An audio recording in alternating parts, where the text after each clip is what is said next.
Backstage Pass, Institute of Gaming. For more details, contact 7093965965965.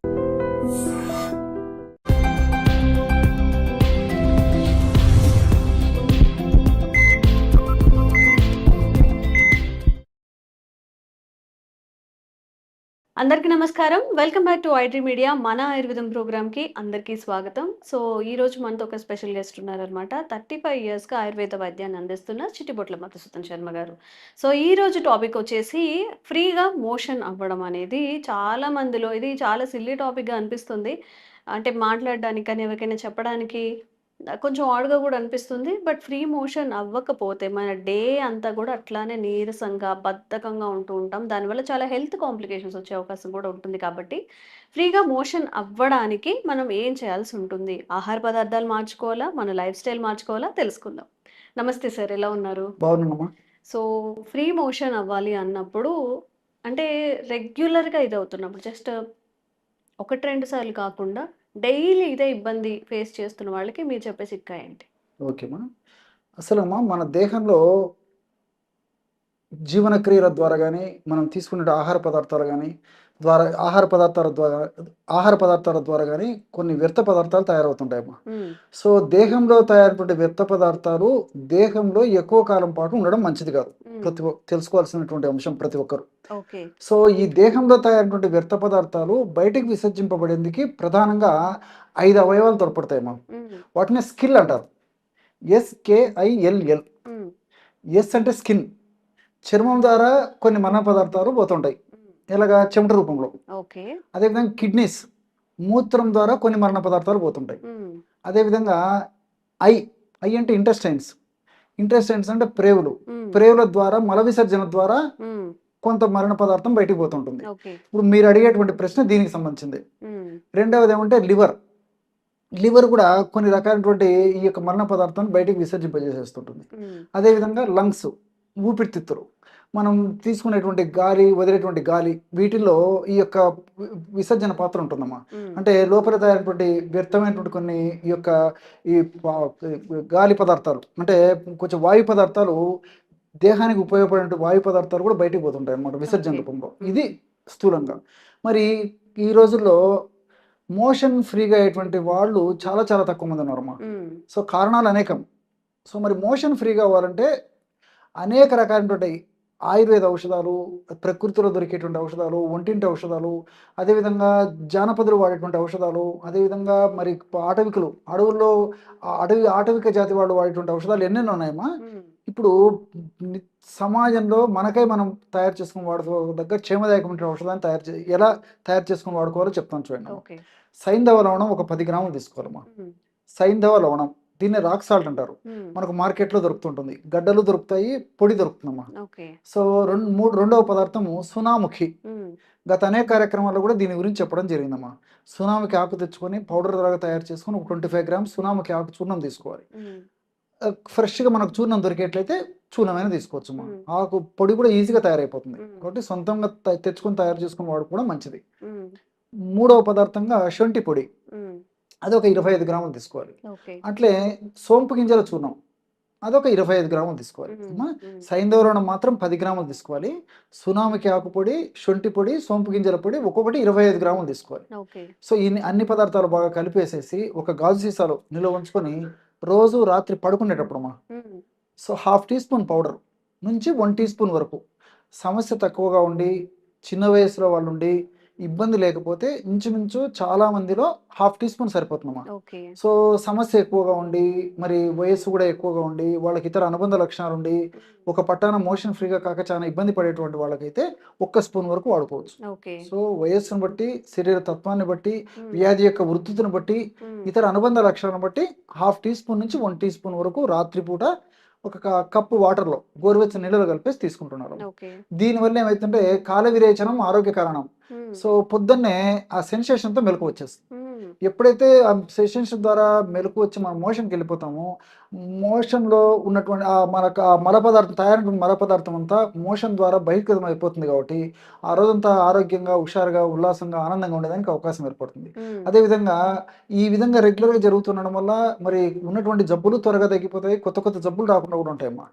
So దీనివల్ల అన్ని multiple benefits ఉంటాయి. కేవలం శారీరకంగా ఈ విధంగా ఉపయోగపడమే కాకుండా మనసు ప్రశాంతంగా ఉంటుంది, కోపము, చికాకు ఇలాంటి లక్షణాలు కూడా తగ్గుతాయి, ఇరిటేటింగ్ నేచర్ తగ్గిపోతుంది, ప్రశాంతమైనటువంటి జీవనం కూడా అలవాడడానికి అలవాటు అయిపోతుందమ్మా. కాబట్టి మనసు మీద, దేహం మీద, రెండింటి మీద ప్రభావం చూపేటువంటి శక్తి మోషన్ ఫ్రీ అయ్యే దాంట్లో ఉందమ్మా. సో అందుకే కంపల్సరీగా మోషన్ ఫ్రీగా అయ్యేందుకు ఖచ్చితంగా ప్రయత్నం చేయాలమ్మా. సో సరే, ఔషధం ఇది. అదేవిధంగా కొన్ని ఆహార నియమాలు కూడా పాటించాలమ్మా. ఆహార నియమాలు ఎలాంటివి పాటించాలంటే fast foods, junk foods, bakery foods, ice creams ఇలాంటివి చెదారం ఎక్కువ తీసుకోకూడదమ్మా. ఎప్పుడో ఒకసారి తప్పని పరిస్థితుల్లో కొద్ది ప్రమాణంలో తీసుకోవచ్చు, కానీ ఎక్కువ తీసుకోకూడదమ్మా. ఫైబర్, పీచు పదార్థం బాగా తీసుకుంటున్నారు. మరి అదేవిధంగా మనకు ప్రకృతిలో దొరికేటువంటి సర్వసాధారణంగా దొరికేటువంటి ఈ వెజిటబుల్స్, రా వెజిటబుల్స్ బాగా తీసుకోవాలి. డ్రై నట్స్, డ్రై ఫ్రూట్స్, అదేవిధంగా సీజనల్ ఫ్రూట్స్, మామూలు ఫ్రూట్స్, ఇవన్నీ కూడా తరచుగా ఎక్కువ తీసుకుంటూ ఉండాలమ్మా. అదేవిధంగా నీళ్ళు ఎక్కువ తాగుతుండాలి. సో కనీసం రోజుకి 3 నుంచి 5 లీటర్ల వరకు వయస్సును బట్టి, సీజన్ను బట్టి, శరీర ప్రకృతిని బట్టి, అవసరాన్ని బట్టి వాడుకుంటున్నారమ్మా. సో టయానికి ఆహారం తీసుకుంటుండాలి, టయానికి విశ్రాంతి తీసుకుంటుండాలి అమ్మా. ఇట్లా టైం ప్రకారము నేను చెప్పినటువంటి పద్ధతుల యొక్క ఫాలో అవుతూ మంచి ఆహార నియమాలు పాటిస్తూ కనీసం రోజు అరగంట నుంచి 30 గంట సేపు మనకు ఏ పరిధిలో ఏది వీలవుతుందమ్మా, వాకింగ్ కానీ, జాగింగ్ కానీ, రన్నింగ్ కానీ, స్కిప్పింగ్ కానీ, స్విమ్మింగ్ కానీ, ఏదో ఒక వ్యాయామం కూడా ఉండాలమ్మా. సో వ్యాయామం చేయడం వల్ల కూడా ప్రేవుల కదలికలు బాగా జరిగేసేసి ప్రేవుల్లో కూడా కొన్ని రకాల మంచి మంచి ఎంజైమ్స్ ఉత్పత్తి అయ్యి కూడా మోషన్ ఫ్రీగా అయ్యేందుకు కూడా వ్యాయామం కూడా పరోక్షంగా దోహదపడుతుంది అనమాట. కాబట్టి అంటే ఆహార పరంగా జాగ్రత్తలు తీసుకుంటూ నేను చెప్పినటువంటి పద్ధతిలో వ్యాయామం చేస్తూ మరి ఈ యొక్క ఔషధాన్ని కొన్నాళ్ళ పాటు వాడి ఆపేసినప్పటికీ మనం పాటించేటువంటి ఆహార నియమాల ద్వారా, మనం పాటించేటువంటి జీవనశైలి విధి విధానాల ద్వారా, వ్యాయామం ద్వారా మరి మరలా ఈ సమస్య పునరావృతం కాకుండా కూడా ఉంటుందమ్మా. కాబట్టి కేవలము మందు మీదనే ఆధారపడకుండా, అంటే ఇలాంటి ఔషధం మీదనే ఆధారపడకుండా మనం తీసుకునేటువంటి జాగ్రత్తల వల్ల కూడా మరి ఈ యొక్క ఔషధ ప్రభావం మన దేహంలో దీర్ఘకాలం పాటు ఉంటూ సదా కాపాడుతున్నప్పటికీ మనం పాటించేటువంటి నియమాలు కూడా చాలా చాలా ముఖ్యం. ఇప్పుడు చాలా మంది అడుగుతుంది ఏంటంటే బిజీ లైఫ్, మీరు ఏది చెప్పినా మేము ఇంట్లో చేయలేకపోతున్నాం, బయట మార్కెట్లో అంటే రెడీ టు యూస్ అలా దొరికేవి ఏమైనా ఉన్నాయా అని చెప్పి, అలాంటివి ఏమైనా ఉన్నాయా సార్? ఉన్నాయమ్మా, చాలా చాలా ఉన్నాయమ్మా. అది కూడా చెప్తాను చూడండి. మార్కెట్లో ద్రాక్షారిష్ట అని దొరుకుతుందమ్మా. మనకు ద్రాక్ష పళ్ళతో తయారు చేస్తారు. అట్లే అభయారిష్ట అని చెప్పేసి ఒక మెడిసిన్ దొరుకుతుంది. ఇది కరక్కాయతో తయారు చేస్తారమ్మా, కరక్కాయ ప్రధాన ద్రవ్యంగా ఉపయోగించి. సో ఇవన్నీ లిక్విడ్ రూపంలో దొరుకుతాయమ్మా.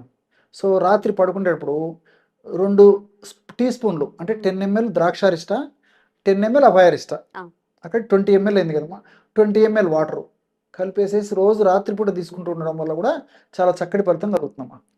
ఇదొకటి. సో ఇలాగ వాడుకోవచ్చు.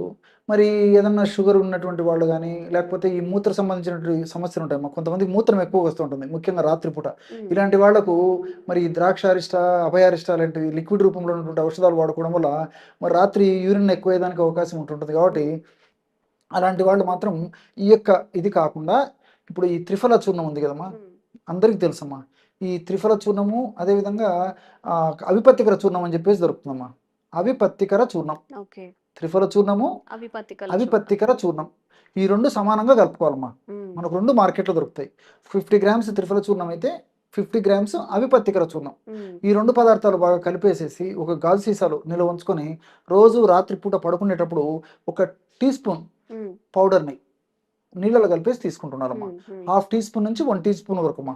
ఇంతకుముందు నేనైతే ఏదైతే ఈ యొక్క సైంధవరణము, శొంఠి, సునాముకి, సోపు గింజలతో తయారు చేసుకున్నటువంటి పొడి డోస్ చెప్పాను, ఈ యొక్క పొడిని కూడా అదే డోస్లో వాడుకోవచ్చమ్మా. అంటే 1/2 టీ స్పూన్ నుంచి 1 టీ స్పూన్ వరకు ఒక 50 ml గోరువెచ్చని నీళ్ళలో కలిపి తీసుకున్నప్పటికీ కాల విరేచనం ఆరోగ్య కారణం.